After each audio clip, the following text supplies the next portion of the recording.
Good morning, sunshines. Callie Carroll here, talking about preparation for adversity. So sit back, grab your tea. You can put this in double time, half time. You can just save it for later. You don't have to watch the screen at all. You could just listen. I haven't figured out how to make this into a podcast yet, so this is why I still do videos. It's fine, you guys. As you jump on, say good morning, sunshine, hashtag GMS. Interacting is going to get you further in this conversation, and then share something, anything you are grateful for today. What are you grateful for? Is it licorice? Do you love licorice? Is it the smell of rain? Do you love the smell of rain? I love the smell of rain. Is it cups because they hold liquid and allows you to drink different things like water or whatever your favorite beverage is? Okay, so as you guys do that, that's going to be changing and elevating your mood. And we're going to start talking about this. So, I was thinking about, right, we're approaching my 1 year mark to when we got Whit and John's diagnosis. And I have gotten a lot of comments over the last year from all of you guys, right? Reaching out and just saying how grateful you are or how in awe you are about my strength in handling this adversity in my life, which is funny because you guys don't just see the strong moments, you also see the tears, you see the pain, because I do share it all, but it's the realness, right? And you guys appreciate that. And, one of my comments or comebacks with that is like, I've been doing things to prepare myself unknowingly for this situation and other situations for a long time. And I'm thinking about it, especially as I was in the hospital, and I was there like during our first couple weeks of diagnosis when we were actually staying in the hospital for a while, seeing all of these different parents, like, man, like what's going through their hearts and their minds if they haven't practiced these different tools. So I want to talk about that today. I want to talk about 11 different ways, and I try to keep it at like 3 or 4 or 5, but there are so many more than this, but we're going to do 11 because 11 is a magical number, different things that you can do, okay, different ways that you can prepare for future adversity while your shit's shining. Right? Things are good right now for you. They're good, right? Like life is good, or it's decent, whatever. Like you're rolling through. Like maybe it is like it's rolling hot. It's fabulous. These are still things that you want to be practicing now, so that when life offers you a challenge, you feel like you have the coping mechanisms to get through said situation. Because the fact of the matter, you guys, is nothing in life is permanent, right? There is change. There is loss. There is upset. There is illness. There is disease. It's a way of the world. Yep. Quincy, now it's his turn, babe. Quince, now it's his turn. Let's just go ahead and shut that. That is a fact of life. And not to be doom and gloom, but to recognize that and allow ourselves the opportunity for strength to overcome situations is pretty huge. So I'm going to go through these relatively quickly. We can expand on them maybe in other videos. But here are some different things that have helped me to prepare for the unknown, right? To prepare for the unpreparable, but to prepare me. It's like you're enabling yourself with these skill sets, so when shit happens, you at least have these skill sets to be able to move forward. Okay, number one, and there's no really numbers to this, I just have them all written down here. Having a focus, having your one word. Do you guys have a one word for the year where you're like, I'm gonna focus on, like, this year it's all about, it's about success. This year, it's about my finances. This year, it's about my relationship. This year, it's about belief. Have you guys done that before? Because the reason why that has supported me is I've learned to live life and cope through a one-word situation, which does elevate you, and it helps you to focus and concentrate on the next thing that you're running after, right? So when this happened in my world, my one word changed. But I was able to recognize that, okay, I need a new one word. And right now it might be survival. It might be breathe. It might be faith, right? So when you're able to do that, it pulls you back in through adversity. Okay, so that's the first one. Number two, I know we're going through 11. You guys stick with me here. Journaling. Do you journal on a regular basis? And you're like, I don't feel like I really need a journal. Like, things are fine now. But if you can learn that practice, when something isn't going your way, self-expression, getting things out of here and onto something else can help you release. It can help you discover. It can help you become. Okay, I'm doing a good morning sunshine, so I'm going to have to take the tricycle away if anybody comes back up one more time. It's my turn. Did you understand what I just said? Thank you. Close the door. Thank you. So if you have a practice of journaling, then when that happens, like I know one of the first things that I was doing when I was in the hospital, like I would believe when Witten was getting his, either when they were doing the biopsy of his hip or when they were doing his MRI, like one of the first times he was under anesthesia or second, third, I don't know. I was journaling like mad. Like I was like, I have got to get this out, right? Like I've got to put pen to paper. So journaling is the second one. Okay, let me go, guys. I have to go take the tricycle away. I have to get it. No, go put it. I'm gonna go put it in the dumpster. I have to, babe. I'm in the middle of the conversation. He won't share it. Well, let's go. Just tell him we're gonna take it right out to the dumpster. No, actually, let's go give it to the kid across the street. Go grab it and we'll package it up for him. Well, who is it? Braxton, go outside, please, so I can finish my video. No, I don't want. I want that's two. Mama. Number 3, you guys, is building relationships. Having people in your world. Some people have a niche and a knack for closing people off. Do you guys know those people? It's like they're like cut that person out of my life, cut that person. And I understand we grow, we change, and relationships evolve. But it's like all of a sudden you look around, you're like, I don't have anybody, right? Maintaining and building relationships is going to provide you with more of a team when you need them. When, like, I've needed my team, you guys. I don't know how I would have gotten through this last year without my team that's right around me, that's there for me no matter what, to overcome this adversity. So nourishing relationships and that might be getting over your own ego. Maybe something happened. Maybe you're a bridge burner. Get over yourself, right? And that might be something that you want to practice. All right, number 4, this is related to that, but it's different. Serving your community. This isn't just your close niche, people. This is your entire community.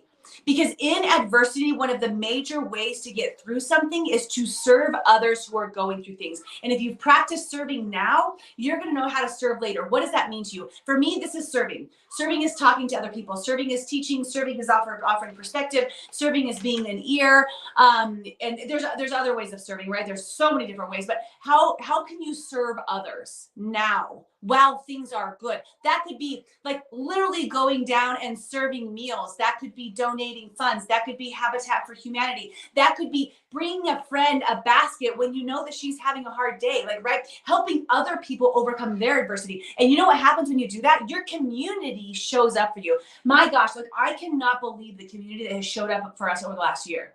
Right? I mean, when we were doing Whit and John's benefit, knowing that I couldn't work anymore, the amount of people that flooded in, the event that we had with over like almost 400 people was insane. Building that community and serving consistently. All right, you guys, we're getting close there. Number 5, having a sense of humor. Some people do not like my content because they think that I should not have a sense of humor about the situation. Yes, my son has rare cancer. Yes, he has another rare disease. Yes, our life can be a total shit show. But if I can't laugh when I wake up and my entire bed is soaked in urine again, what am I going to do, right? I have to find ways to laugh at the situation and overcome that. And laughter is a beautiful medicine. So practice, I know that sounds crazy, right? But just like practice humor. Like, even if that's just like you laughing, listening to comedy, seeing something that's your kid spills their cereal. You like, part of you just wants to be pissed off about it. And then you can be like, you know what? Like let's not cry over spilled milk here. Like, I don't know, you can find the humor in things. All right, number 1, 2, 3, 4, 5, 6, exercise. Exercising releases a hormone in your body, different hormones in your body that are going to be feel-good hormones. If you go through something huge, it's hard enough to bring yourself to exercise often. But if it's already a regular practice, it could see you through. For me, that wasn't exactly the case, right? Because I couldn't even figure out how to function.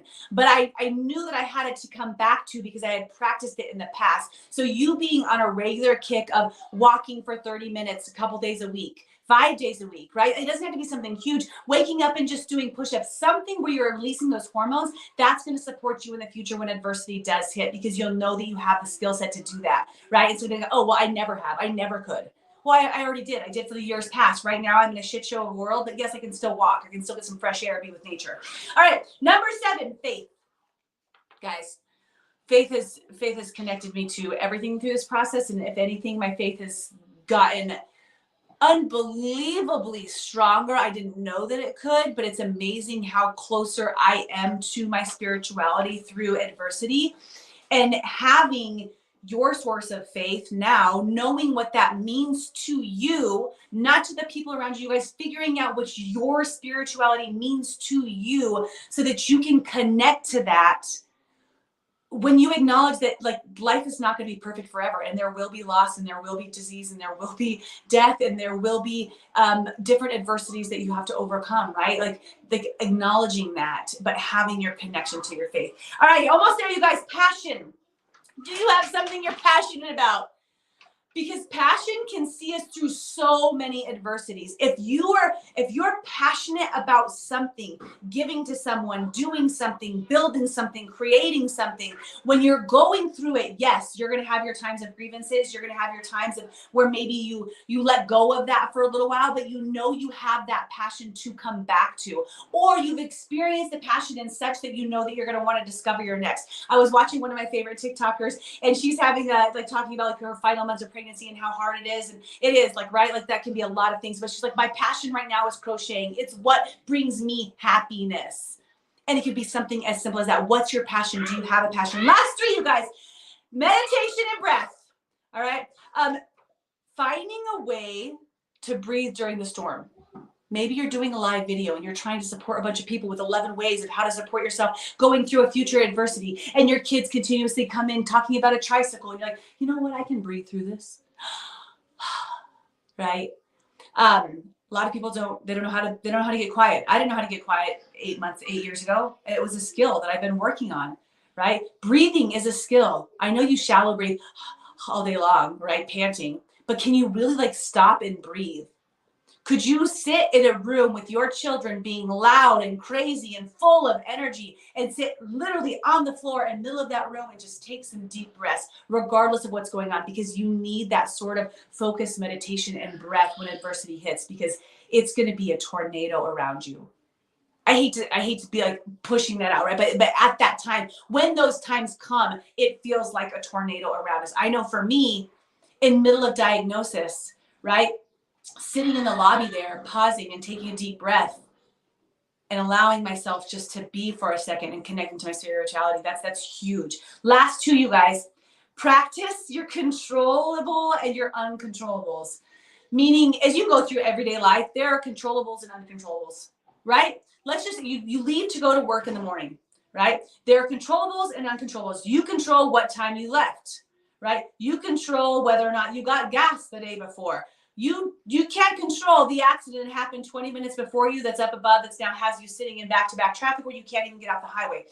During those times, if you're able to recognize, what am I able to control in this moment? You're sitting in traffic, right? And you need to be there in 10 minutes and you have 20 ways, says it's 20 minutes in this traffic jam. You cannot get off. What can you control? You can't control being able to get off.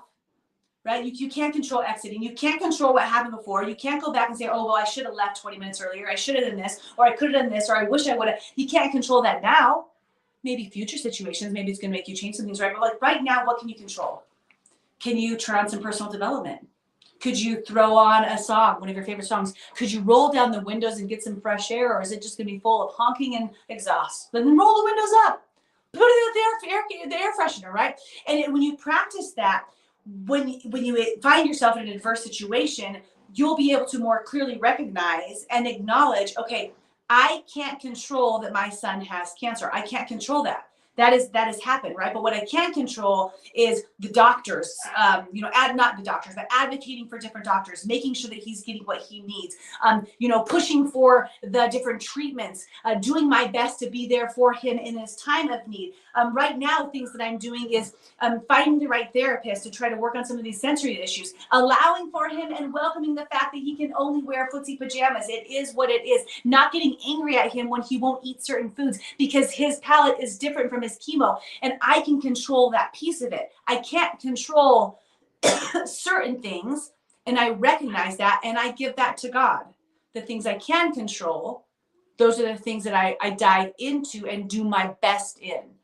Doing that now so you're prepared later can be so helpful. In the little things, you guys, it doesn't need to be the big, just the little things like a traffic jam. Final one, and you guys should know this is coming.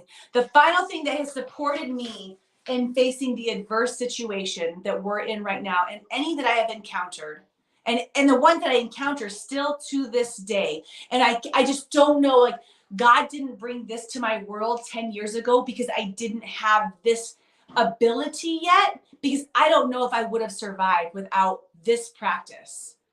Is being a consistent advocator of gratitude. Consistently doing gratitude every single day. Right now, things are good. Are you saying thank you? Do you recognize that they're good? Because you're going through life and like, yeah, everything just seems great. So like, you don't even like, do you pause to say thank you? When you get up in the morning and you have one of those beautiful mornings and things just go right and you leave on time and everything's great, do you say thank you? When your eyes wake up, when they open, do you say thank you? When you get to pour faucet out of the water and you just turn a button, water comes down and you get to drink fresh water this minute, do you say thank you? The roof is over your head, covering you from the weather that's came in. Are you pissed about the storm, or are you thankful for the roof that's over your head? Are you thankful? I get it. It was hard with the kids last night. They didn't follow the routine. Bedtime was all screwed up. They're being nuts. They're here. They're alive. They're with you. They're healthy, perhaps. Are you saying thank you now? If you can't say thank you when things are good, God bless your soul when things are not. Because that's when you're going to want to blame, hate, just get super angry about it. Not that you're not going to go through those micro stages, but gratitude, saying thank you, is a way out of that. So I would say the number one thing, if you want to ignore all of the other 10, the number one thing that you should be doing on a regular basis now to help yourself prepare for adversity that for sure will come in the future. And I don't know what sort of package, but we are all going to experience some sort of loss because nothing is permanent, right? Is to say thank you. Practice, you guys. Thank you, thank you, thank you, thank you, thank you for all of the things that are around you. And when the time comes where life is, and you can look up and you can still say thank you, you will experience a physical change that might not bring happiness in that moment, but it'll help you survive, right? That's the book that I'm working on right now, you guys. Thank you for being here with me this morning. I hope some of you guys take on at least one of these practices moving forward. And I love when I receive the messages, you guys. Like I am so thankful that I watched that, because I needed that gratitude in this moment. And because of that, it shot me on a different journey of practicing these things, you guys. There are so many different things that you can do to prepare for adversity. If you have any of those, go ahead and list them on the side so that our friends can read through. Anything that stood out to you in practices that you are currently doing, are you doing any of those 11? I would love to hear, because that's a great way for you to recognize, oh, I am, yes, yes, yes, yes. Oh, I could work on these different things. That sounds good. I could fit this into my life, right? That's the way that we take this information and we move forward and move up with it, instead of just letting it right over our heads. But at least you got some information this morning, you guys. Good morning, sunshines, light and love from my home to yours. I hope you have a beautiful day. And remember, perspective reveals miracles. Bye, guys.